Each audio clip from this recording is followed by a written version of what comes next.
My name is Tracy Braxton Hardison, and I play Dungeons and Dragons.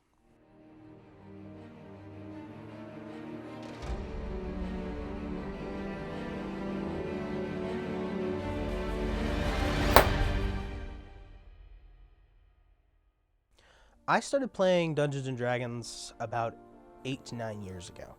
I was introduced to it by a friend at if I remember correctly, it was a birthday party, and we were just hanging around in the basement. And this senior who was at the party, really up my alley with the things that I like. I believe his name was Emmerich. Suggested that we play it, and when I went to get everything together and try and figure out, they were like, no, let's just do it on paper and pencil, and we'll just go with our imaginations for the first time.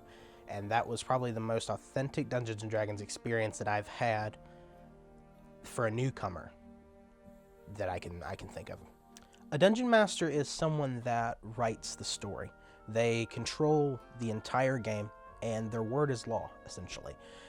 Whatever they say goes, no matter what anyone else has to say. And that may seem a little judicial in some ways. It can certainly be a power trip if you're going on it for your first time, but it's almost like a father, to be completely honest with you, like father of a game. You run the game, you create this, you run this game as a baby almost, and you bring it to fruition, with the end being the birth and the final fruits of your labor, to so to speak. And anyone can do it. You could do it right now. You could literally just think of a story in your head and run me through it and tell me what kind of character I'm playing and let me make the choices for myself. No books involved, no experience. You could literally do it within 5 minutes of just thinking of a story. It's a fairly easy process. There are a lot of storytelling styles that I personally enjoy. I don't really like railroading, as it's called, which is sort of pushing your players to a certain destination, not giving them much time to roam around or letting them do their own thing.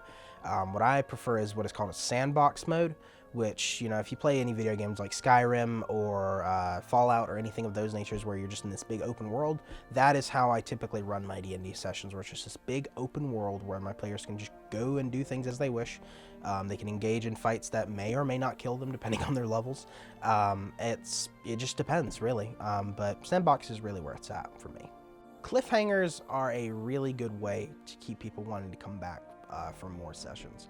The thing about cliffhangers, however, is that you can't do them every single time because people will start expecting them, which isn't necessarily a bad thing. You want people to know that they're not going to get their end until it's time for the end. But a cliffhanger is a great way to leave people wanting to come back for more and finish the story that they've wanted to come to.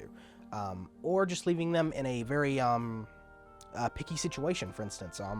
Leaving them in the middle of a war zone and leaving them uncertain about what's going to happen in the next session, even though at the time they may be in a little small slice of safety. Things like that, things to keep people on edge. That is how you keep them wanting to come back for more, because their characters are a part of themselves and they want to save themselves ultimately. So putting them in cliffhanger situations or leaving them on the edge of wanting to know what is about to happen to them, that is the way to keep people coming back. There are many platforms to get started on D&D. They're coming out with brand new services like D&D Beyond, for instance, where it's the easiest to make a character than it ever has been digitally.